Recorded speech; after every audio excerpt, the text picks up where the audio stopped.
Facebook, YouTube, Instagram.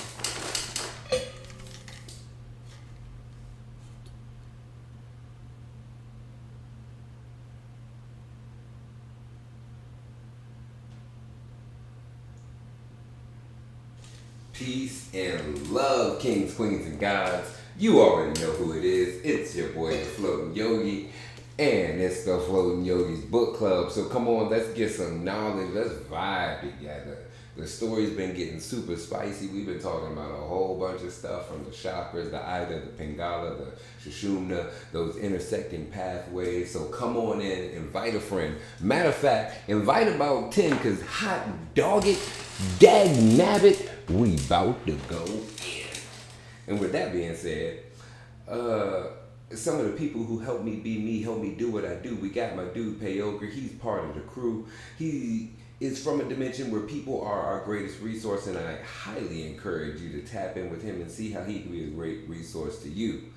Matter of fact, tell him about some of the things that you do. The IG stories and the morning prayer and what? Alright, so real simple.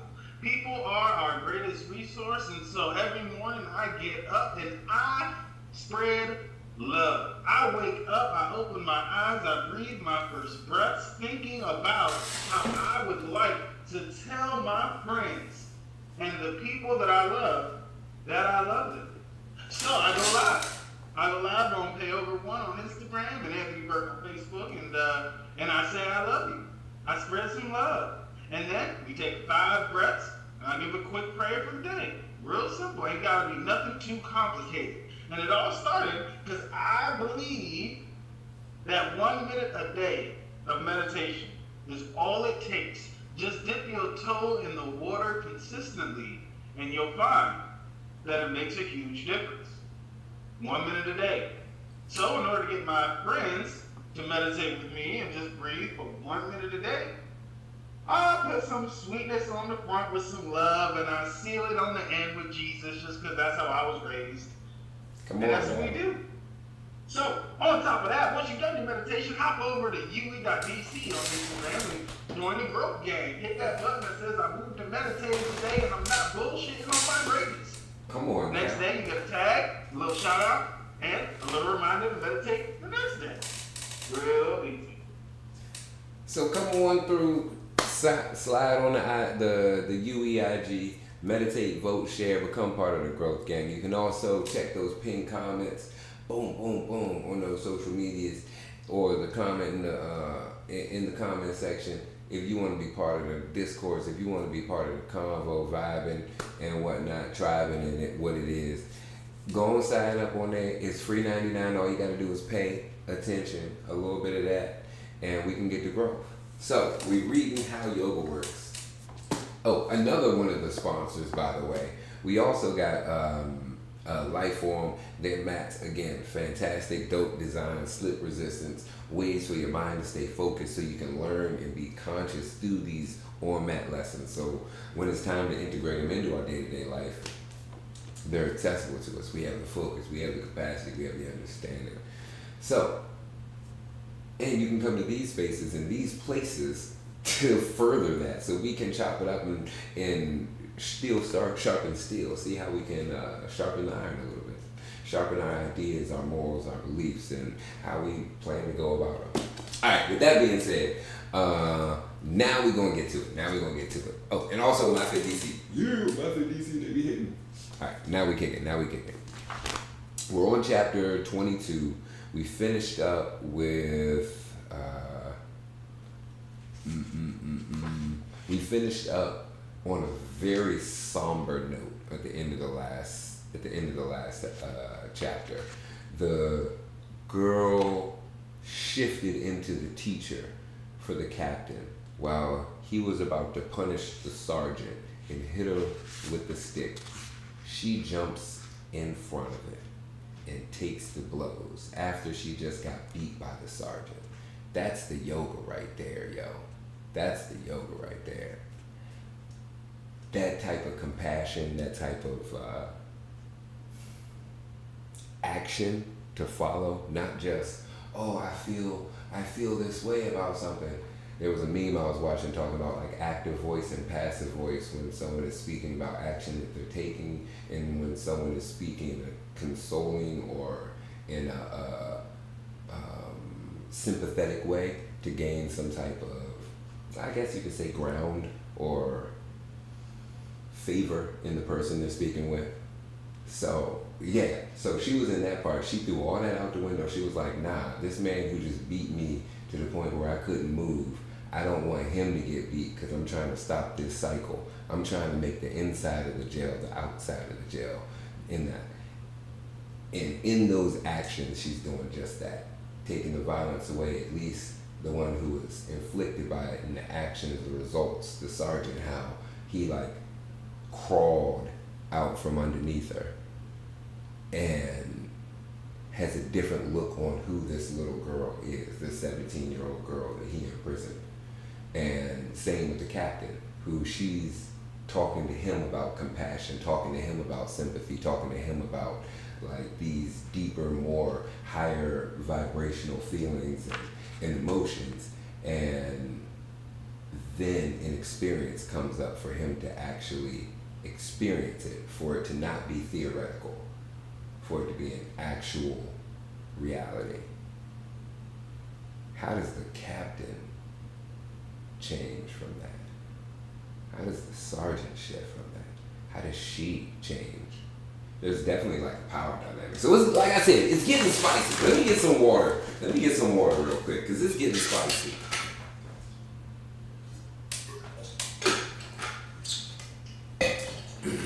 Oh, FYI, I just want y'all to see. So Jumi got a hold of my book. These are her drawings. They're very pretty, right? We love it, don't we? Yes. Great job. In the book, I'm not too mad because she wrote on paper.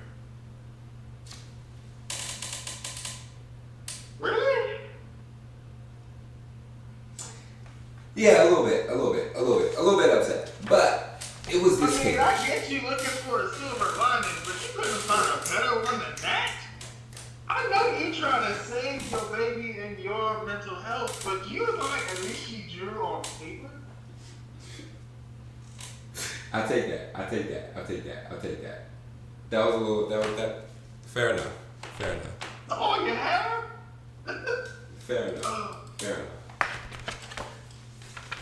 Alright. Let's get to it. Chapter 22, A Vessel. 4th week of July. That first day, I simply laid on the floor of my cell, on my stomach. I was terribly thirsty. At some point, the corporal came in, held up my head, and helped me drink some water. He looked like he'd been crying and was alone. I slept late until the evening, and then I heard some footsteps, or rather felt them, with my cheek on the floor, and someone spoke, and it was the sergeant. But I was too far gone to be frightened. Girl. Oh, girl. Don't be afraid now. I tried to look up, but I couldn't. I saw his hands come down and they set a small clay jar on the floor next to the little dish of something. Hold still now. We have to move these things. I felt him take my hair gently into his 2 hands and poured it up off of my back and out of the dry mass of blood and pus. And then I felt him carefully separating the pieces of my dress in the back, pulling them down to my waist.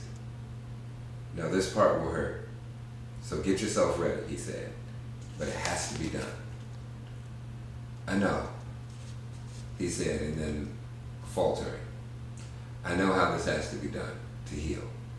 I have seen it before once. And he poured some strong liquor from the jug across my back, and it hurt like fire, but I was too tired to cry out. And then he took the little dish in his hand and slowly dabbed something into the cuts across my back. It felt cool like ice from the mountains from my homeland, and smelled like sandalwood and fresh butter. And when he was done, he set the clean white cloth on my back softly. He stood and picked up the jug, and there was a pause. And then I heard him empty the rest of the liquor out into the other filth at the hole in the back of the wall. And then he was gone. I slept soundly and the wounds began their healing. She ain't even talking about the physical wounds. She's talking about the internal wounds. She's talking about the emotional damage that was inflicted. I mean, and yes, the physical wounds, but just the deeper level. Ooh. What up, though? Welcome, Chris. Welcome, Butterfly.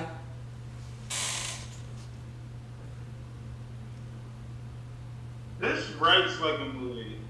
Don't it? It write like a movie, yo. But it sounds a lot like, Iron Man. Like when Iron Man got blown up and had the sharp on his chest and whatnot, and they were like, it's gonna hurt. Get ready for, Game of Thrones I feel like a painful healing scene is a part of every action movie, probably. Every epic. Every epic or The venture. hero has to get torn down and apart and ripped to shreds and rebuilt, and he has to feel the pain and grimace or bear it or be brave through it or react to it in some way, or else he wouldn't be as great of a hero. I mean, think about any of it. If any superhero was truly invincible, he would be bored. Facts. There would be no fights. Even There would Superman be no got competition. There would be no more evil. And this is a complete sidebar, but have you seen One Punch Man? I haven't. Satire. That is it. That is the whole thing. The whole premise of, it's the next super strongest person, but he's so invincible he can beat him in one punch. But they're super strong and no one has seen someone this powerful or this beast this big. And in one punch. Complete satire. If you're an anime fan, you see the shirt, yeah. If you're an anime fan and you're like, I'm here to laugh at all the anime greats, watch it out. Watch it. Check it out. It was written to be anime satire? On the next episode of Floating Yogi's Book Club, we shall find out. Someone Google it and put it in there. That's what it is. If you can find it in the chat, and you gotta wait on it, Tony, because you fast with them fingers. Go on, hold up, pump the brakes, put them on reverse. I already had the. I know you, because I know you. We ain't doing it. We ain't doing it. Pause, pump the brakes. I'm gonna give some time for the people in the chat. You can go get some water or something. I'm gonna read a little bit, and then we check back in with you, see what you got. All right. A vessel, and we're back. Okay. It was only after 3 days that the captain returned. He came straight to my door. I was sitting up on the floor and asked me if I felt strong enough to come talk, at least in his room. And I did, and I came. He sat at his desk and I sat down stiffly across from him. He pretended not to notice and said, "Well now, I was giving some more thought to those ideas," and he stopped and looked at my face. "Captain, can't we just forget about everything and go on like that? We can't just forget about everything and go on like that." His face reddened, and his eyes dropped to the floor. "I know," he said finally. "I am really very sorry for having hit you." I waited for his eyes to come back up for a minute, and there was a pause, some tension. And then he gazed out at the window. "It's not really that you hit me," I said finally, trying to sort the thoughts out myself. "That's not what's wrong." And I thought again for a moment. "You see, it's not that you made a mistake. Every student makes a mistake with their teacher. It's part of being a student. If the student never made any mistakes, then you see, they wouldn't really need a teacher in the first place. And so mistakes like what you did, they are normal. And a real teacher doesn't let them get in the way. No, it's something else." And I frowned a bit. And then it came clear to me. The problem is, you see, it's something the master says himself in the short book, and says, And another way is to ask the master for their blessing. Another way? For what? Asked the captain. Another way for reaching the highest goal of yoga. Just before this verse, Master Patanjali has listed some powerful methods for reaching pure happiness and perfect physical health. And then, out of the blue, he says, but you could do the same thing, just by asking the master for their blessing. But I thought he was the master. Is there some other master here? He's talking about the master that every student has. He's talking about your own teacher. I had reached the captain's pride again, and it was no small amount of pride. I suppose it's the same really with any talented pupil, in that it's their teacher's job to pull it out, beat it with their own kind of stick, and then put it back in the student's heart as a healthy kind of confidence. And so we began the process. His eyebrows arched up. I'm not sure, he began.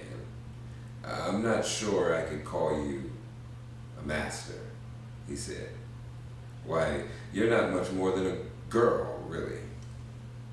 I reached in and cooled my own rising emotions, and then I nodded slowly.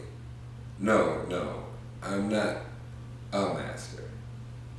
He nodded back, as if to point we were finished. But I am your teacher, I added. His eyes narrowed.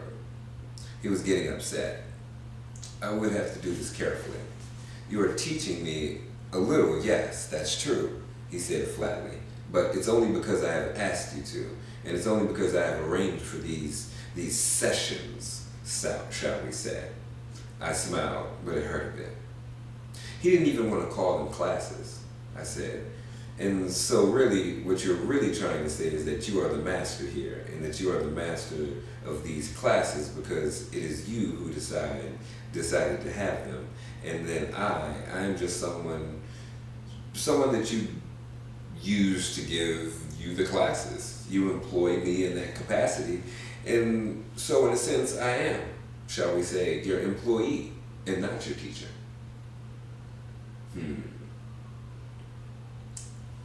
His eyes fixed on me, smoldering. The silence said that, well, essentially, that is exactly the way it was. And that's the problem. You see, I said gently, straining to be heard. Yoga cannot be taught that way. Even if this place were some fancy school, even if I owned it and you came here for a class, even if you were paying me in some way, still, the yoga would never come to you. I could never grant you the yoga, you see, even if I wanted to and tried to, unless you regarded me as your teacher should be regarded. And that is with respect, with deep respect.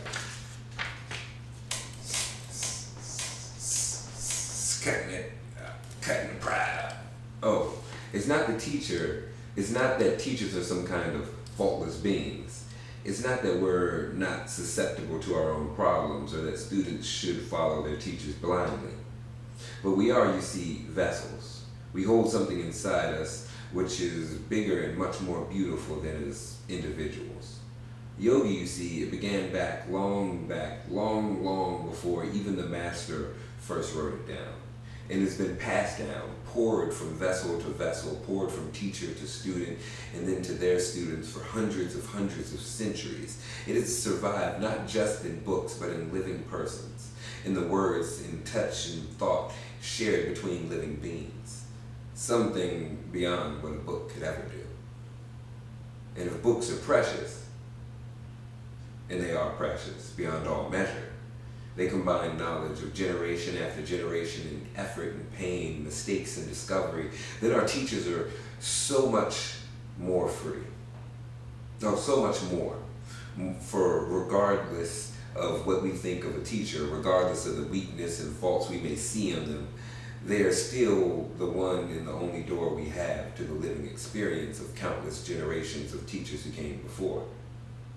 Ultimately, every teacher contains the knowledge of all the teachers before them. Ultimately, even someone as young and inexperienced as me holds the very water that is poured into the master Patanjali by his own master, and which he poured into his own students in that sense. Yes, I am a master too. I am your master because I am your teacher.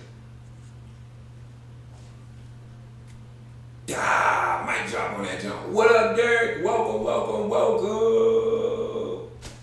Oh, mic drop on that jump. Before we get back, so what's the answer to the question? I know you got it. I know you got it.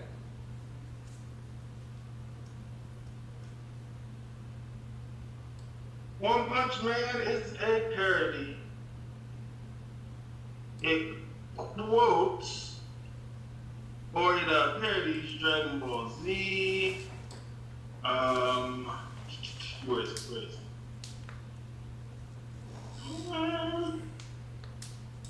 Hunter x Hunter. Yeah. It's better. It's better. And it is. It is. Don't take it too serious. just, but watch it. It's funny. You know. Again, it took me a little bit to get through it, but when I need to do some work and I don't have to pay attention to what's on the screen, but I want to laugh here or there, or yeah, check it out. All right. Mm-hmm. Hey, Brent on YouTube, what's up, buddy? Hey, what up on YouTube though? And AK the Bodybuilder on UE.DC. Oh yeah, if y'all want to be part of the growth games, you want to be part of the chat, the back and forth, and not have like a 30-second delay, then I encourage you to sign up on the comment, courses.uedc.com. Everything is free $99. You do have to pay attention though, but the growth is here for you. All right. I am your master because I am your teacher. But I don't think she said it like that. He started to say something. I was about to say. Don't bring us back in on some bull. Yeah, I did. That was hot boy. Alright. He started to say something, but I held up my hand. Again, I want you to know, I don't mean master in a religious sense, say. I don't mean that you should bow to me or give me things or anything like that. What I do mean is that you should respect me. Respect me, not for me, but for yourself. It is the kind of respect and affection that one would have for a doctor who has been your doctor for your whole life, who has seen you through everything from baby colds to this more serious illness that strikes us over lifetime.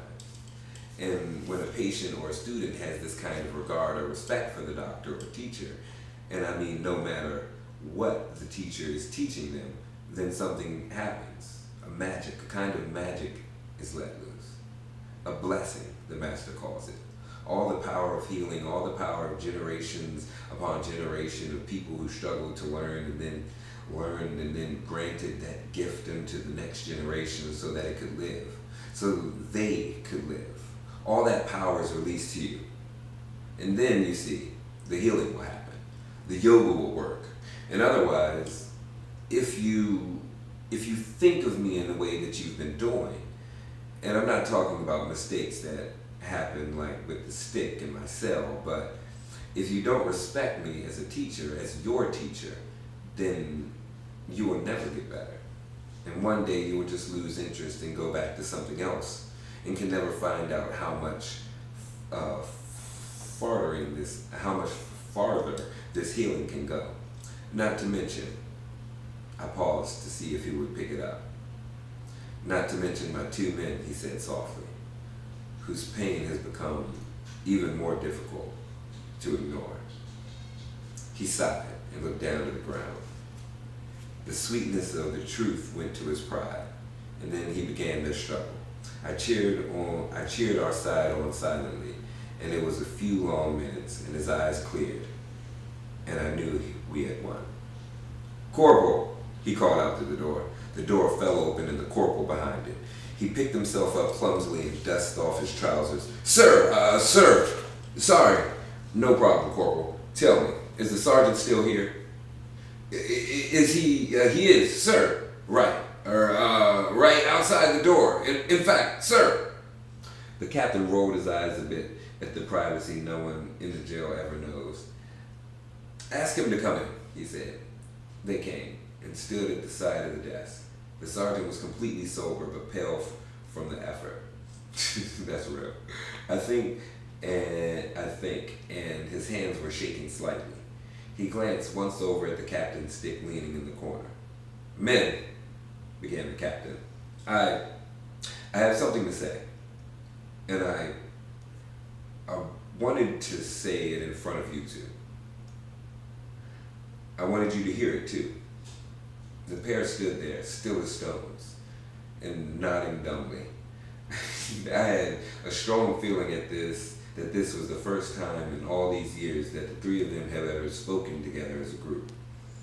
Now, what I wanted to say was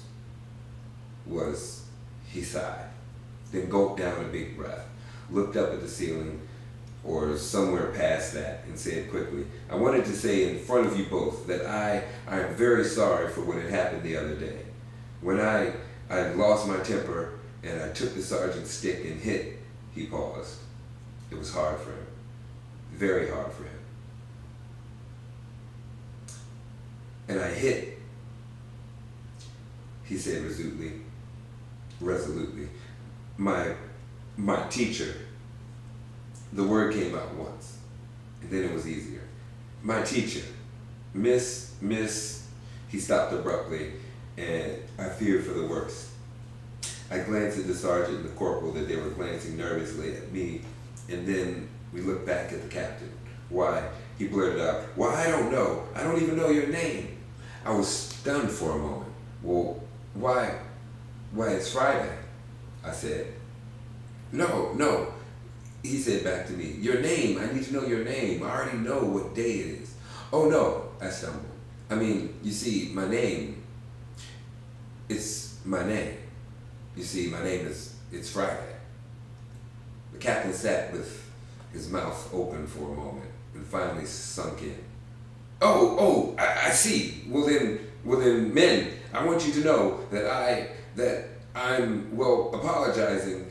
I'm apologizing to Miss Friday, to my teacher, Miss Friday." The sergeant and the corporal stood dumbstruck, their mouths still open, and the captain came back to himself and thundered, "Sergeant, corporal, you have work to do. Duty calls, dismissed." And they fell out the door almost the same way they fallen in. And we did our giving and taking for them. And then last, I took my new student through their series of poses designed to make him nearly as sore as I was. Bum, bum, boom. What up, Tiger Libre? Hey, vibing. Where you at? You be traveling like a mother. Where you at? You going back to Thailand in December? I'm gonna be there. What's good? What we doing? I'm just saying. If we kicking it, let's kick it. Alright. Where we at? What we looking like? 12. How long is this chapter? 1, 2, 3. It's about 4 pages. I think we might be able to finesse that.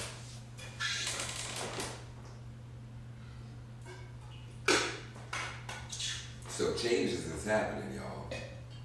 Changes is happening in jail. She got the captain of the jail telling the corporal and the sergeant of the jail that she is his teacher. They're going to take that some type of way. They might treat her a little bit better.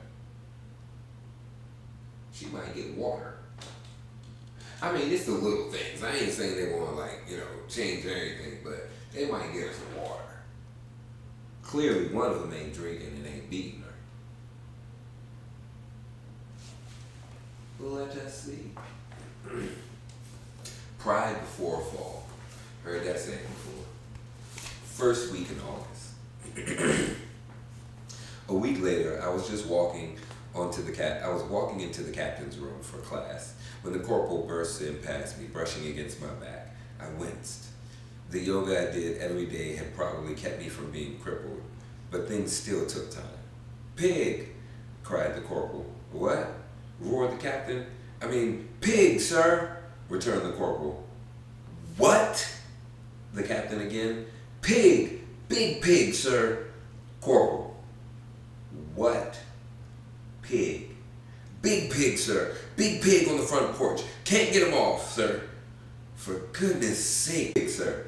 If you can't get a big pig off the porch, Corporal, then for goodness sakes, just ask the sergeant to come out and take care of it. Like he always does, he said, throwing a glance in my direction.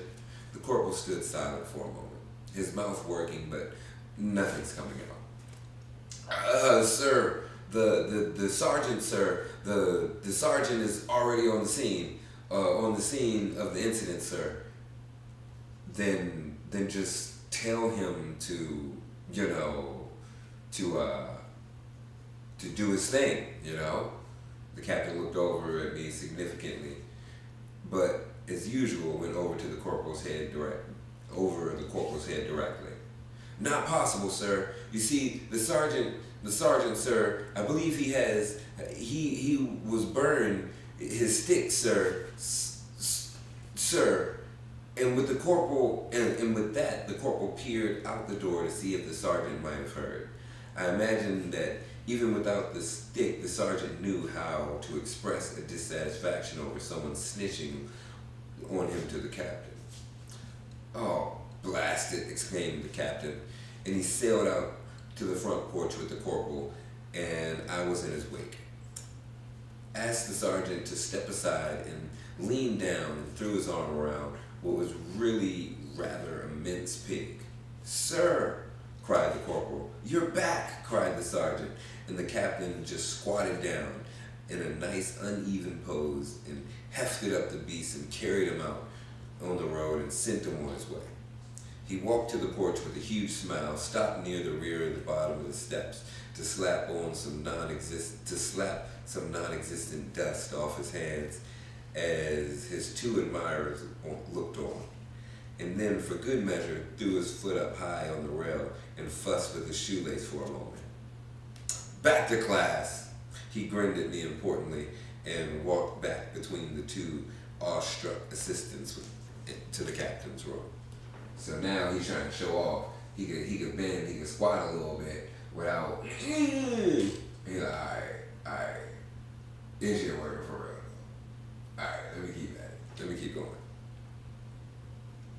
Before he had even sat down, I said, "Captain, sir, you shouldn't have done that. You shouldn't have done that at all."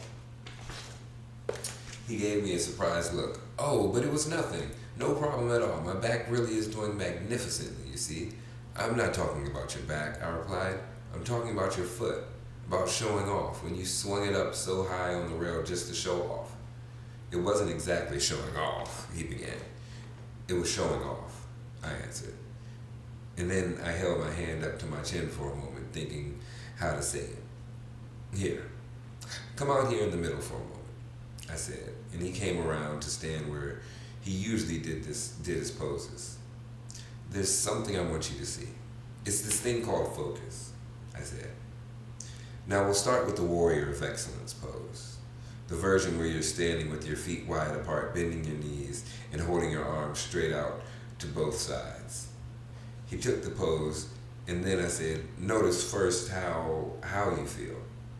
But I knew exactly how he felt, strained with his legs and breathing, and his eyes darting over to me once and then again, to see if it was time to stop.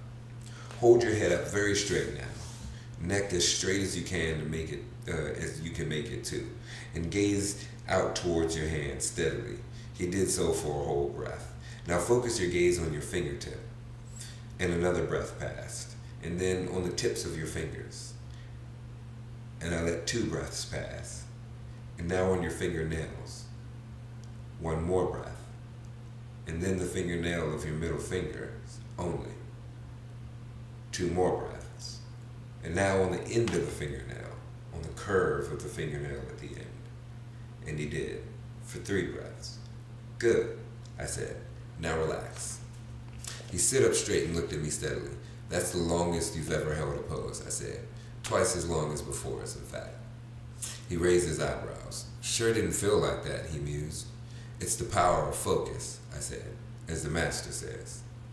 Locking the mind on an object is focus." I like that definition. Y'all vibing with it? Okay. And once you've chosen the object and lock it in, then you try to stay there, stay with it. Then focus changes into fixation, which the master describes in the very next line of the book. And staying on that object over a stretch of time is fixation. So for the yogis, the 8 limbs, that's dharana and dhyana. That's concentration and meditation. Again, you should understand the principle. Remember that the place where the body and mind meet is deep within the channels, where your thoughts are riding like horsemen on their inner winds. Now, normally, our thoughts are flying around every which way, flitting from one object to another like a fly. Land here, touch the object for a second, take off, land on another object, moment by moment throughout the whole day. That is exactly what the mind does. Slight sidebar, when I'm playing pool, or if you play like a sport where it's some type of hand-eye coordination type thing, then you can tell when people are making a decision, when they're thinking about something. You can kind of even tell what they're thinking about based on where their eyes start darting to. I like the, what did he say? To fixation. I like that phrase. I gotta bring a pen. Because sometimes things be hitting a little bit different when I'm on live vibing with you. It's just a little bit different. There it is, when focus changes into fixation. Ingrained. In this restless flitter of thoughts is reflected in the inner winds, which is then tend to crowd up around the choke points, tightening the knots there, and ultimately damaging the parts of the body located around each particular choke point. This is precisely why people whose everyday work demands constant bursts of thought in different directions with constant interruptions of their focus begin over time to exhibit the same sort of physical problems. Problems with their heart, ulcers, even saying baldness, all connected to certain subtle choke points that are aggravated by the very disruptions of focus with which their work requires. It's also why not being interrupted for a good period of time, getting a chance to sit down and focus on one thing like a good book or your favorite music for some time is so relaxing. The focus and the fixation in the focus, staying there, has a calming effect on the inner winds. I paused. Oh yeah, pause on that one. Take that one in. That's meditation right there. I'm leaning like a mug because this joint straight up. You feel me? 10 toes down, just don't standing tall. Let's go. Alright,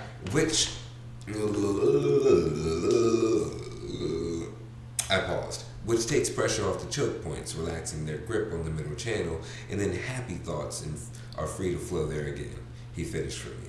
That's the idea, I said. So you see, focusing the mind and fixing it there, so it still has the same effect on the channels that we're trying to achieve with the yoga, with the poses in the first place.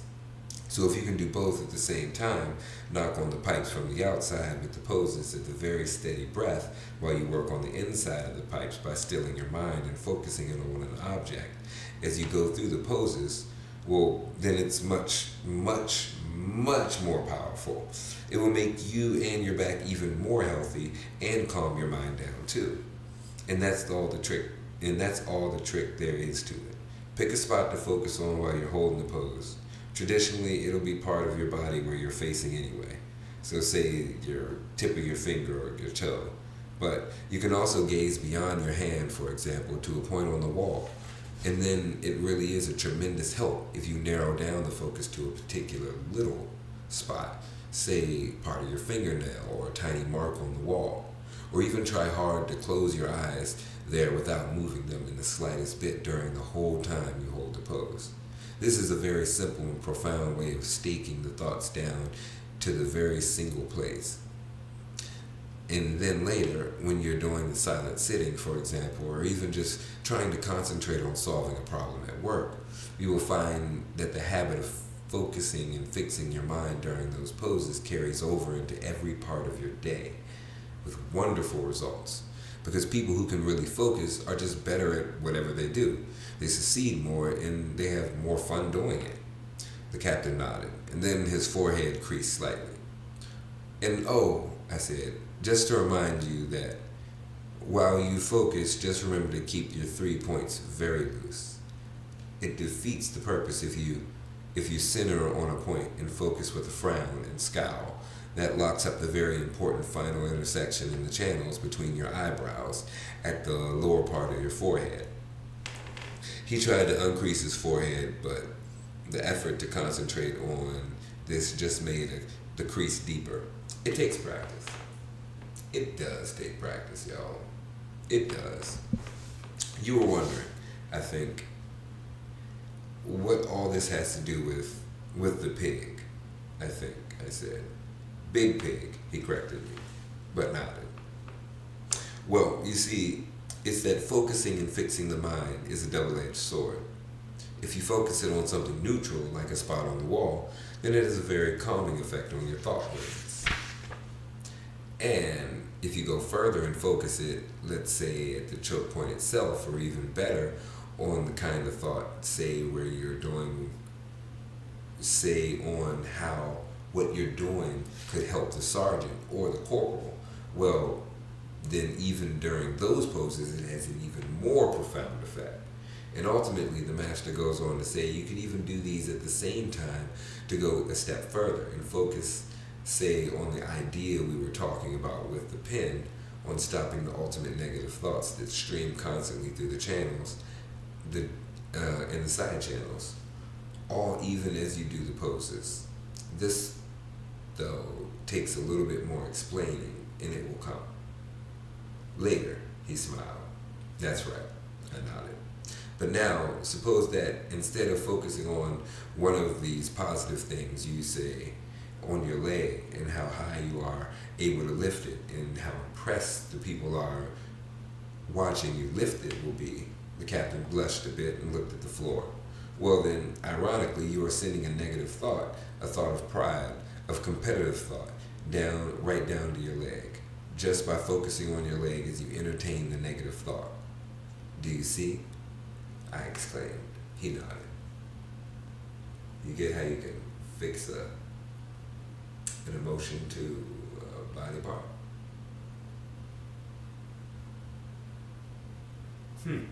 Move forward. Pain is the easiest. You said pain? Pain is the easiest. These are facts. There's some pains I can reimagine. Don't want to. Don't want to. And then, with your own mind, with your own